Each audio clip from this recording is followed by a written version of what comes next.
പ്രസവശേഷം മുലയൂട്ടുന്ന അമ്മമാരിൽ വീണ്ടും പ്രഗ്നന്റ് ആവാനുള്ള സാധ്യത കുറവാണ്, അല്ലെങ്കിൽ പ്രഗ്നന്റ് ആവാനുള്ള സാധ്യതയില്ല എന്നുള്ളത് പലപ്പോഴും പലരും പറയുന്ന കേട്ടിരിക്കുന്ന ഒരു കാര്യമായിരിക്കും. എന്നാൽ പ്രസവശേഷമുള്ള ആദ്യ പീരീഡ് ആവുന്നതിന് മുൻപ് തന്നെ ഗർഭിണി ആയിട്ടുള്ള കാര്യവും നിങ്ങൾ പലപ്പോഴും കേട്ടിരിക്കുന്നവരും അതുപോലെ തന്നെ പലർക്കും അനുഭവമുള്ളവരുമായിരിക്കും. അങ്ങനെയുള്ളവരാണ് എന്നുണ്ടെങ്കിൽ താഴെ കമന്റ് ചെയ്യാൻ മറക്കരുത്. എന്തുകൊണ്ടാണ് മുലയൂട്ടുന്ന അമ്മമാരിൽ ഗർഭിണി ആവില്ല എന്ന് പറയുന്നതും എന്നാൽ ഫസ്റ്റ് പീരീഡ് ആവുന്നതിന് മുൻപ് തന്നെ ആരിലൊക്കെയാണ് ഗർഭിണി ആവാനുള്ള സാധ്യത എന്നതിനെ കുറിച്ച് നോക്കാം ഇന്നത്തെ വീഡിയോയിൽ. ഞാൻ ഡോക്ടർ റിസ. എന്റെ ചാനൽ ആദ്യമായിട്ട് കാണുന്നവരാണെങ്കിൽ സബ്സ്ക്രൈബ് ചെയ്യാൻ മറക്കരുത്. അപ്പൊ നമുക്ക് വീഡിയോയിലേക്ക് കടക്കാം. പ്രസവശേഷം മുലയൂട്ടുന്ന അമ്മമാരാണ് എന്നുണ്ടെങ്കിലും പീരീഡ് ആവുന്നതിന് മുൻപ് തന്നെ പലപ്പോഴും പലരും 4 മാസം അല്ലെങ്കിൽ 5 മാസമൊക്കെ ഗർഭിണി ആവാറുണ്ട്. പ്രത്യേകിച്ച് ആദ്യത്തെ 3 മാസത്തിൽ ചിലപ്പോൾ ചെക്ക് ചെയ്യുന്ന സമയത്ത് പോസിറ്റീവ് കാണിക്കാം, അല്ലെങ്കിൽ 4 മാസത്തിൽ ചെക്ക് ചെയ്യുന്ന സമയത്തൊക്കെ പോസിറ്റീവ് കാണിക്കാറുണ്ട്. എന്തുകൊണ്ടാണ് ഇങ്ങനെ സംഭവിക്കുന്നത് എന്നുള്ളത് പലപ്പോഴും പലർക്കും കൺഫ്യൂഷൻ ഉണ്ടാക്കും. പീരീഡ് ആയിട്ടില്ല, പിന്നെ എങ്ങനെയാണ് ഗർഭിണി ആയിട്ടുള്ളത് എന്നായിരിക്കും പലപ്പോഴും പലരും ചിന്തിക്കുന്നതും. അതുപോലെ തന്നെ കുഞ്ഞിന് മുലപ്പാൽ മാത്രമാണല്ലോ കൊടുക്കുന്നത്, പിന്നെ എന്തുകൊണ്ട് ഇങ്ങനെ സംഭവിച്ചു എന്നുള്ളതായിരിക്കും. പ്രസവശേഷം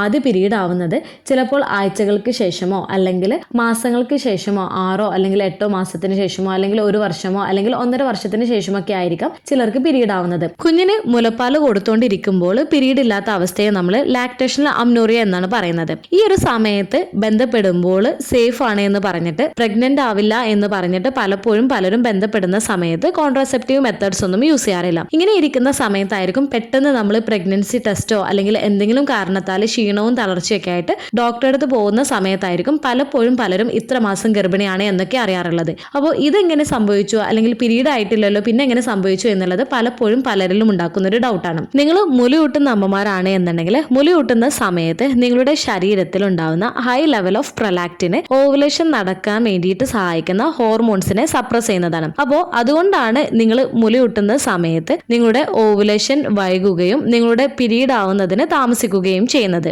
അപ്പോൾ പലപ്പോഴും ഈ ഒരു ലാക്ടേഷണൽ അമ്നോറിയ മെത്തേഡ് നമുക്ക് കോൺട്രാസെപ്റ്റീവ് മെത്തേഡ്സ് ആയിട്ട്, അതായത് ഗർഭനിരോധന മാർഗമായിട്ട് നമുക്ക് യൂസ് ചെയ്യാം. പക്ഷെ ഇത് 100% നമുക്ക് ഉറപ്പ് നൽകുന്നതല്ല. കാരണം എക്സ്ക്ലൂസീവ് ആയിട്ട് ബ്രസ്റ്റ് ഫീഡ് ചെയ്യുന്ന അമ്മമാരിലാണ് ഈ ഒരു ഓവുലേഷൻ താമസിപ്പിക്കുകയും പീരീഡ് ആവാൻ താമസിക്കുകയും ചെയ്യുന്നത്. ഈ ഒരു എക്സ്ക്ലൂസീവ് ആയിട്ടുള്ള ബ്രസ്റ്റ് ഫീഡിംഗ് എന്ന് പറയുന്നത് 6 മാസം കുഞ്ഞിന് മുലപ്പാൽ മാത്രം കൊടുക്കുന്ന അമ്മമാരാണ് എന്നുണ്ടെങ്കിലും കുഞ്ഞിന് കറക്റ്റ് ആയിട്ടുള്ള ഇടവേളകളിൽ നമ്മൾ രാത്രിയാണെന്നുണ്ടെങ്കിലും പകലാണ് എന്നുള്ള വ്യത്യാസമില്ലാതെ തന്നെ കുഞ്ഞിന് മുലയൂട്ടേണ്ടതാണ്. ഏകദേശം നിങ്ങൾ കുഞ്ഞിന് ഒരു 4 മണിക്കൂർ ഇടവേളകളിൽ നിങ്ങൾ കുഞ്ഞിന് മുലയൂട്ടേണ്ടതാണ്. എന്നാൽ പലപ്പോഴും ഇത് നമുക്ക് കറക്റ്റ് ആയിട്ട് ഫോളോ ചെയ്യാൻ കഴിയാറില്ല. ആദ്യത്തെ 6 മാസത്തിൽ ലാക്ടേഷണൽ അമ്നോറിയ മെത്തേഡ് ഫലപ്രദമാണ് എന്നുണ്ടെങ്കിലും പലപ്പോഴും നമുക്ക് ഈ ഒരു കുഞ്ഞിന് മുലപ്പാൽ മാത്രം കൊടുക്കുകയാണ് എന്നുണ്ടെങ്കിലും ആ ഒരു ടൈം ഗ്യാപ്പിൽ നമുക്ക് കൊടുക്കാൻ പറ്റണമെന്നില്ല. അതുപോലെ തന്നെ ചിലപ്പോൾ നമ്മൾ കുഞ്ഞിന് ഫോർമുല മിൽക്കും കൊടുക്കുന്നതാണ്. അതുകൊണ്ട് തന്നെ ഈ ഒരു മാറ്റങ്ങൾ കാരണം, ഈ മുലയൂട്ടലിൽ ഉണ്ടാവുന്ന മാറ്റങ്ങൾ കാരണം ഹോർമോണുകളുടെ അളവിലും കാലക്രമേണ മാറ്റം ഉണ്ടാവുന്നതാണ്. അതുകൊണ്ട് തന്നെ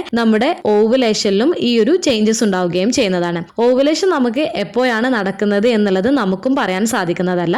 ഓവുലേഷൻ നടന്നിട്ടുണ്ട് എന്നുണ്ടെങ്കിൽ നിങ്ങൾക്ക് 14 ദിവസത്തിനുള്ളിൽ പീരീഡ് ആവുകയും ചെയ്യുന്നതാണ്. അപ്പോൾ ഈ ഒരു സമയത്ത് നിങ്ങൾ ബന്ധപ്പെടുകയാണ് എന്നുണ്ടെങ്കിൽ, അതായത് നിങ്ങൾ ഓവുലേഷൻ നടക്കുന്നതിന്റെ മുൻപോ അല്ലെങ്കിൽ ഓവുലേഷൻ കഴിഞ്ഞിട്ടോ നിങ്ങൾ ബന്ധപ്പെടുകയാണ് എന്നുണ്ടെങ്കിൽ നിങ്ങൾ പ്രഗ്നന്റ് ആവാനുള്ള സാധ്യത വളരെ കൂടുതലാണ്. ഇനിയിപ്പോൾ നിങ്ങൾ ഈ ഒരു സമയത്ത് പ്രഗ്നന്റ് ആയിട്ടുണ്ട് എന്നുണ്ടെങ്കിൽ നിങ്ങൾക്ക് പ്രസവശേഷമുള്ള ആദ്യ പീരീഡ് ആവുകയും ചെയ്യുന്നതല്ല. അപ്പോൾ ഒരു കാര്യം നിങ്ങൾ പ്രധാനമായിട്ടും മനസ്സിലാക്കേണ്ടത്, എക്സ്ക്ലൂസീവ് ആയിട്ടുള്ള മുലയൂട്ടില് അണ്ടോൽപാദനം വേഗിപ്പിക്കുകയും ഗർഭധാരണ സാധ്യത കുറയ്ക്കുകയും ചെയ്യുന്നുണ്ട് എന്നുണ്ടെങ്കിലും ഇത് നമുക്ക് ഗ്യാരണ്ടി നൽകുന്ന ഒരു ഗർഭനിരോധന മാർഗമല്ല. അണ്ടോൽപാദനം ഇപ്പോഴും പ്രവചനാതീതമായിട്ട് സംഭവിക്കാം. അതുകൊണ്ട് തന്നെ ഗർഭിണി ആവാൻ ആഗ്രഹിക്കുന്നില്ല ഈ ഒരു സമയത്ത് എന്നുണ്ടെങ്കിൽ തീർച്ചയായിട്ടും ഗർഭനിരോധന മാർഗങ്ങൾ ഉപയോഗിക്കുന്നതിന് വേണ്ടിയിട്ട് നിങ്ങൾ ശ്രദ്ധിക്കേണ്ടതാണ്. അത് പലതരത്തിലുണ്ട്. ഇഞ്ചക്ഷൻസ്, ടാബ്ലറ്റ്, ഓറകൾ, കോപ്പർട്ടി പോലുള്ളവയൊക്കെ നിങ്ങൾക്ക് യൂസ് ചെയ്യാവുന്നതാണ്. നിങ്ങളൊരു ഡോക്ടറെ കണ്ട് നിങ്ങൾക്ക് ഏറ്റവും അനുയോജ്യമായിട്ടുള്ളത് ഏതാണ് എന്നുള്ളത് നിങ്ങൾ സെലക്ട് ചെയ്യുന്നതിന് വേണ്ടിയിട്ട് നിങ്ങൾ ശ്രദ്ധിക്കുകയും ചെയ്യേണ്ടതാണ്. ഇനി പ്രസവശേഷമുള്ള ഫസ്റ്റ് പീരീഡ് ആയതിനു ശേഷം നിങ്ങൾക്ക് 1-2 മാസം നിങ്ങൾക്ക് പീരീഡ്സ് ആയിട്ടില്ല എന്നുണ്ടെങ്കിലും നിങ്ങൾ പ്രഗ്നന്റ് ആവാനുള്ള സാധ്യതയുണ്ട്. ഈ ഒരു കോൺട്രാസെപ്റ്റീവ് മെത്തേഡ്സ് ഒന്നും യൂസ് ചെയ്തിട്ടില്ല എന്നുണ്ടെങ്കിൽ. ഇനിയിപ്പോൾ നിങ്ങളുടെ പീരീഡ് ഡിലേ ആയിട്ടുണ്ട് എന്നുണ്ടെങ്കിൽ നിങ്ങളുടെ ആ ഒരു ഡേറ്റ് കഴിഞ്ഞതിന് ശേഷം ഒരാഴ്ചയ്ക്ക് ശേഷം നിങ്ങൾക്ക് യൂറിൻ പ്രഗ്നൻസി ടെസ്റ്റ് ഒക്കെ ഒന്ന് ചെയ്യാവുന്നതാണ്. ഈ ഒരു സമയത്ത് നെഗറ്റീവ് കാണിക്കുകയാണെന്നുണ്ടെങ്കിൽ നിങ്ങൾ ടെൻഷൻ ആവേണ്ടതില്ല. അതുപോലെ തന്നെ നിങ്ങൾക്ക്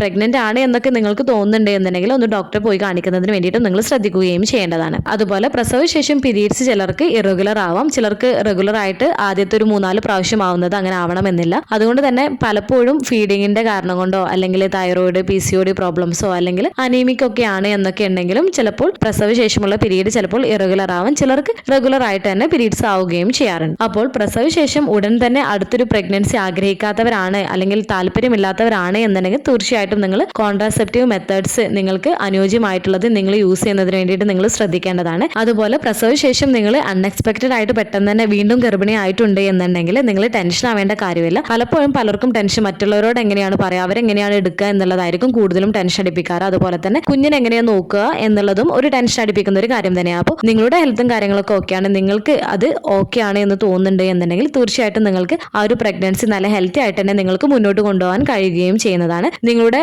കുഞ്ഞിനെ നോക്കുന്നതിൽ ചിലപ്പോൾ കുറച്ച് സ്ട്രഗ്ലിംഗ് ആയിരിക്കും എങ്കിലും ആ ഒരു പീരീഡും കഴിഞ്ഞു പോകുന്നതാണ്. അപ്പോൾ ആരിലാണ് പ്രസവശേഷം ആദ്യ പീരീഡ് ആവുന്നതിന് മുൻപ് തന്നെ ഗർഭിണിയാവാനുള്ള സാധ്യത എന്നതിനെ കുറിച്ച് നിങ്ങൾക്ക് മനസ്സിലായിട്ടുണ്ടാവുമെന്ന് വിചാരിക്കുന്നു. ഈ ഒരു വീഡിയോ നിങ്ങൾക്ക് യൂസ്ഫുൾ ആയിട്ട് തോന്നിയിട്ടുണ്ടെങ്കിൽ മറ്റുള്ളവർക്കും കൂടെ ഷെയർ ചെയ്ത് കൊടുക്കുക. എന്തെങ്കിലും ഡൗട്ടുകൾ ഉണ്ടെങ്കിൽ കമന്റ് ആയിട്ട് ചോദിക്കാവുന്നതാണ്. അടുത്തൊരു വീഡിയോയിൽ കാണുന്നത് വരെ ബൈ.